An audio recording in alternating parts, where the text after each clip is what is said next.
தமிழ்நாடு மற்றும் புதுச்சேரியில் சனிக்கிழமையன்று 9 இடங்களில் வெயில் சதம் அடித்துள்ளது. கோடை காலம் தொடங்கியதை அடுத்து தமிழ்நாட்டில் கடந்த சில நாட்களாக வெப்பத்தின் தாக்கம் அதிகரித்து வருகிறது. ஓரிரு மாவட்டங்களில் மழை பெய்த போதும் பெரும்பாலான மாவட்டங்களில் வெயிலின் தாக்கம் அதிகமாக உள்ளது. தமிழ்நாட்டில் சனிக்கிழமையன்று 9 இடங்களில் வெயில் சதம் அடித்துள்ளதாக வானிலை மையம் தெரிவித்துள்ளது. அதிகபட்சமாக வேலூரில் 104.18 டிகிரி ஃபாரன்ஹீட் வெப்பம் பதிவாகியுள்ளது. அதற்கடுத்தபடியாக திருத்தணியில் 104 டிகிரி, மீனம்பாக்கத்தில் 103.46 டிகிரி ஃபாரன்ஹீட் வெப்பம் பதிவானது. சென்னை நுங்கம்பாக்கம் மற்றும் கடலூரில் 102.56 டிகிரி, ஈரோட்டில் 101.84 டிகிரி, மதுரையில் 100.4 டிகிரி ஃபாரன்ஹீட் வெப்பநிலை பதிவாகியுள்ளது. மதுரை விமான நிலையம் மற்றும் புதுச்சேரியில் 100.04 டிகிரி ஃபாரன்ஹீட் வெப்பம் பதிவாகியுள்ளதாக சென்னை வானிலை மையம் தெரிவித்துள்ளது. வேலூர் சுற்றுவட்டார பகுதிகளான காட்பாடி, பாகாயம், சத்துவாச்சாரி, சேற்காடு, பொன்னை உள்ளிட்ட இடங்களில் பலத்த காற்றுடன் மழை பொழிந்தது. பல இடங்களில் பலத்த காற்று வீசியதால் முன்னெச்சரிக்கை நடவடிக்கையாக மின்சாரம் துண்டிக்கப்பட்டது. பகலில் வெயில் சுட்டெரித்த நிலையில் மாலை நேரத்தில் பெய்த மழையால் மக்கள் நிம்மதி பெருமூச்சு விட்டனர்.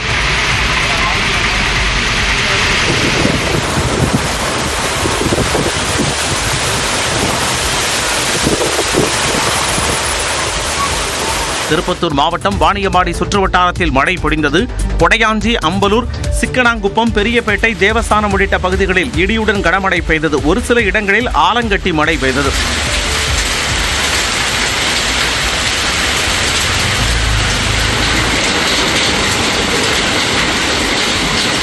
இதேபோல கோவை நகரின் பல்வேறு பகுதிகளில் சுமார் அரை மணி நேரத்திற்கு மேலாக மிதமான மழை பெய்ததால் குளிர்ச்சியான சூழல் நிலவியது.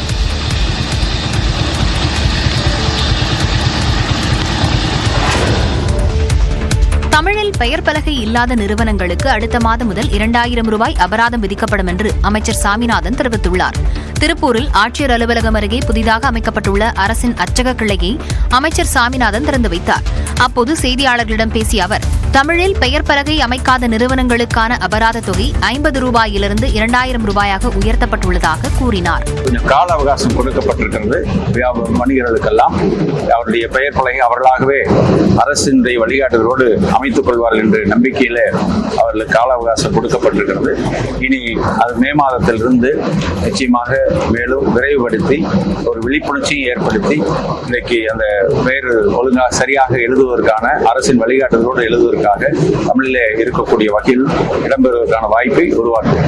கோவை, திருப்பூர் மாவட்டங்களில் கூலிக்கு நெசவு செய்யும் விசைத்தறி உரிமையாளர்கள் தொடர் வேலை நிறுத்தத்தில் ஈடுபட்டுள்ள நிலையில் ஜவுளி உற்பத்தியாளர்கள் மற்றும் விசைத்தறி உரிமையாளர்களிடையே சுமூக தீர்வு ஏற்படுத்த மாவட்ட ஆட்சியாளர்கள் மூலம் நடவடிக்கை எடுக்கப்பட்டு வருவதாகவும் அமைச்சர் சாமிநாதன் தெரிவித்தார். சென்னை கிளாம்பாக்கம் பேருந்து நிலையத்தில் தொடர் விடுமுறை மற்றும் பௌர்ணமி கிரிவலத்தையொட்டி பயணிகளின் கூட்டம் அலைமோதியது. வார இறுதி நாட்கள் மற்றும் தமிழ் புத்தாண்டையொட்டி பொதுமக்கள் சொந்த ஊர்களுக்கு படையெடுத்தனர். இதனால் கிளாம்பாக்கம் பேருந்து நிலையத்தில் வழக்கத்திற்கு மாறாக பயணிகளின் கூட்டம் அதிக அளவில் காணப்பட்டது.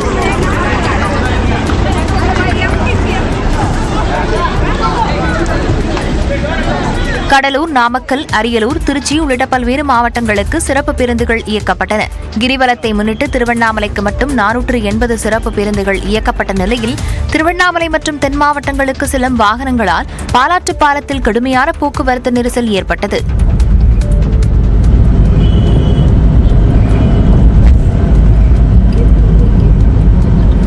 இரு மார்க்கத்திலும் வாகனங்கள் செல்ல அனுமதிக்கப்பட்ட நிலையில் தென் மாவட்டங்களிலிருந்து சென்னை நோக்கி வரும் வாகனங்கள் மிதமான வேகத்தில் இயக்கப்பட்டன.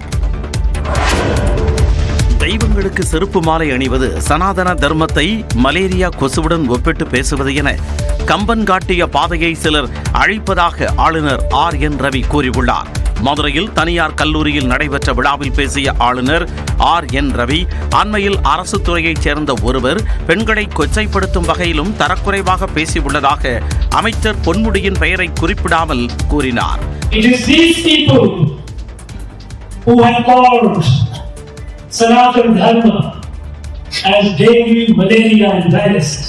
மேலும் சர்ச்சையாக பேசியவர் தனிநபர் மட்டுமல்ல, ஒரு பெருங்கூட்டத்தைச் சேர்ந்த புள்ளி என்றும் ஆளுநர் விமர்சித்துள்ளார்.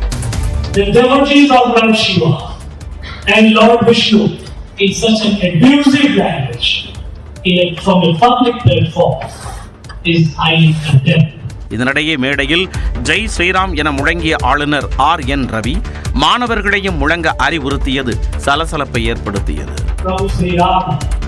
I'll say and you say. Jai Sri Ram.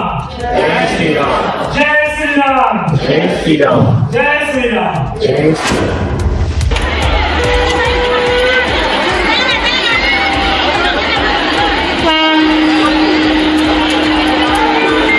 திருவண்ணாமலையில் பங்குனி மாத பௌர்ணமியையொட்டி லட்சக்கணக்கான பக்தர்கள் கைலாய வாத்தியங்கள் முழங்க விடிய விடிய கிரிவலம் வந்தனர்.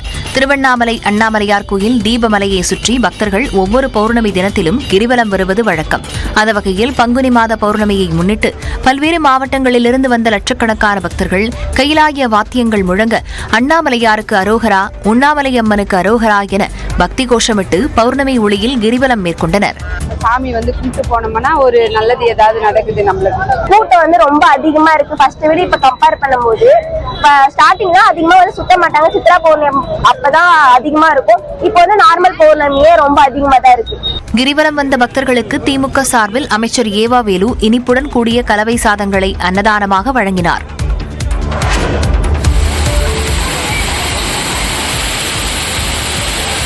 கோடை காலத்திலும் இப்படி குறைவின்றி கொட்டுகிறது குமரியின் குற்றாலம் என்று அழைக்கப்படும் திருப்பரப்பு அருவி. கோடை மழையால் கன்னியாகுமரி மாவட்டத்தில் உள்ள திருப்பரப்பு அருவியில் தண்ணீர் ஆர்ப்பரித்து கொட்டுகிறது.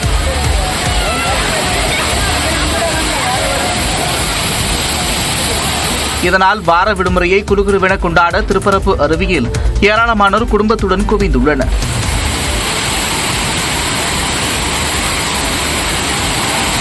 உச்சி குளிர அருவி நீரில் நனைந்தது மட்டுமின்றி அருகே உள்ள நீச்சல் குளத்தில் ஆட்டம் போட்டும் சுற்றுலா பயணிகள் மகிழ்ந்தனர்.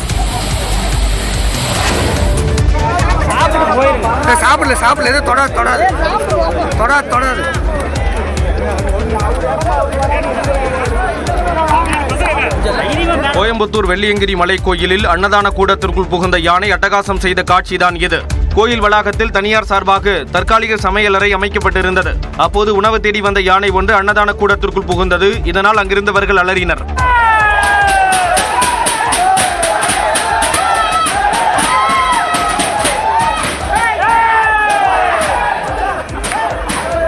சிலர் ஆபத்தை உணராமல் யானையை பின்தொடர்ந்தவாறு செல்போனில் வீடியோ எடுத்தனர்.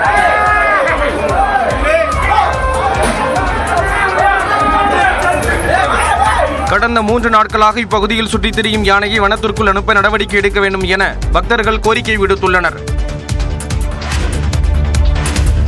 பரஸ்பர வரி விதிப்பு முறையிலிருந்து ஸ்மார்ட் போன், லேப்டாப் உள்ளிட்ட மின்னணு பொருட்களுக்கு விலக்களிப்பதாக அமெரிக்கா அறிவித்துள்ளது. அமெரிக்க அதிபராக பதவியேற்ற ட்ரம்ப் பரஸ்பர வரி என்ற பெயரில் உலக நாடுகளுக்கு இறக்குமதி வரியை கடுமையாக அதிகரித்தார். பின்னர் அதை 90 நாட்களுக்கு நிறுத்தி வைத்த அவர் சீனா மீதான வரி நீடிக்கும் என்றார். சீனா அமெரிக்கா இடையே வர்த்தக போர் மூண்டதை அடுத்து சீன பொருட்களுக்கு 145% வரி விதிப்பதாக அமெரிக்காவும், அமெரிக்க பொருட்களுக்கு 125% வரி விதிப்பதாக சீனாவும் போட்டிக்கு போட்டியாக அறிவித்தன. இதனால் சீனாவிலிருந்து பெரும்பாலான பொருட்களை உற்பத்தி செய்யும் ஆப்பிள் போன்ற நிறுவனங்கள் கவலையில் மூழ்கின. இந்நிலையில் ஸ்மார்ட் போன், லேப்டாப், மானிட்டர்கள், தொலைத்தொடர்பு சாதனங்கள், செமிகண்டக்டர் உள்ளிட்ட பொருட்களுக்கு பரஸ்பர வரியிலிருந்து விலக்களிப்பதாக அமெரிக்க சுங்க மற்றும் எல்லை பாதுகாப்புத்துறை அறிக்கை வெளியிட்டுள்ளது. இதனால் ஆப்பிள், சாம்சங், என்விடியா உள்ளிட்ட நிறுவன பங்குகளின் விலை திங்கட்கிழமை அதிகரிக்கலாம் என எதிர்பார்க்கப்படுகிறது.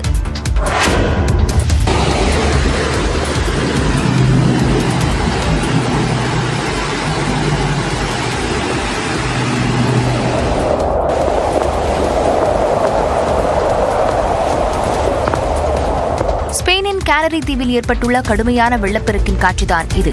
கடந்த சில நாட்களாக பெய்த கனமழையால் நீர்நிலைகளில் நீர்மட்டம் உயர்ந்தது. இதனால் சாலைகளில் வெள்ளப்பெருக்கு ஏற்பட்டு ஆறாக ஓடியது.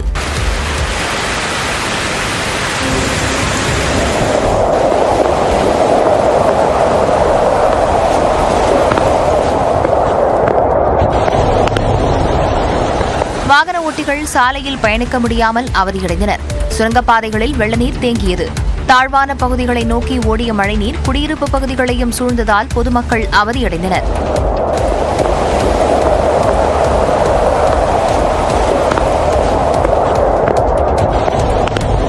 முன்னதாக கனமழை காரணமாக வெள்ளப்பெருக்கு ஏற்பட வாய்ப்பிருப்பதாக எச்சரித்திருந்த வானிலை ஆய்வு மையம் பாதுகாப்பாக இருக்க மக்களை அறிவுறுத்தியிருந்தது.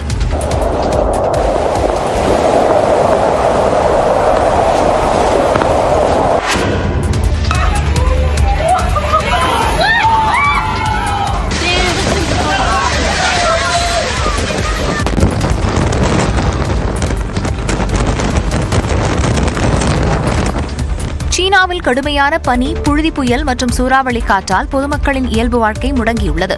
மங்கோலியா தன்னாட்சி பகுதி மற்றும் லியோனிங், ஜிலின், ஹேலாங்ஜியாங் ஆகிய 3 வடகிழக்கு மாகாணங்களில் கடுமையான பனிப்பொழிவு ஏற்பட்டது.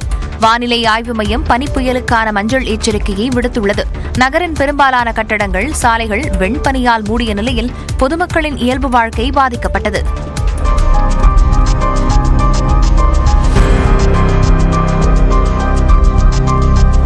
மத்திய சீனாவின் பல பகுதிகளில் கடுமையான புயல் காற்று வீசியது.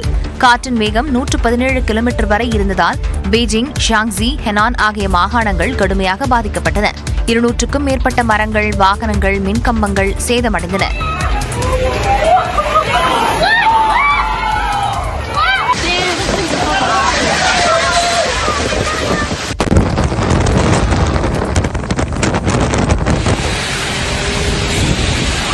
பல பகுதிகளுக்கு வானிலை ஆய்வு மையம் புழுதி புயல் எச்சரிக்கை விடுத்துள்ளது.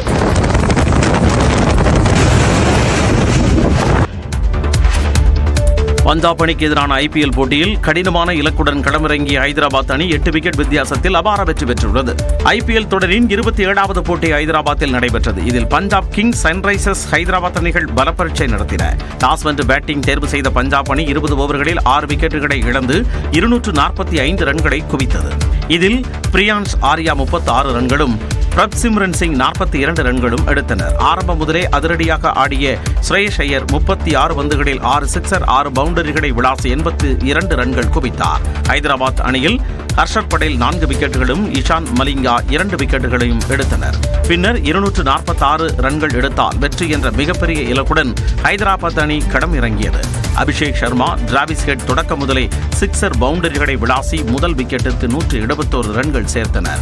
டிராவிஸ் ஹெட் 66 ரன்னில் அவுட்டான நிலையில் அதிரடியாக ஆடிய அபிஷேக் சர்மா சதமடித்து அசத்தினார். பஞ்சாப் அணியை அலறவிட்ட அபிஷேக் சர்மா 55 பந்துகளில் 14 பவுண்டரிகள் மற்றும் 10 சிக்ஸர்களுடன் 141 ரன்கள் குவித்து ஆட்டமிழந்தார்.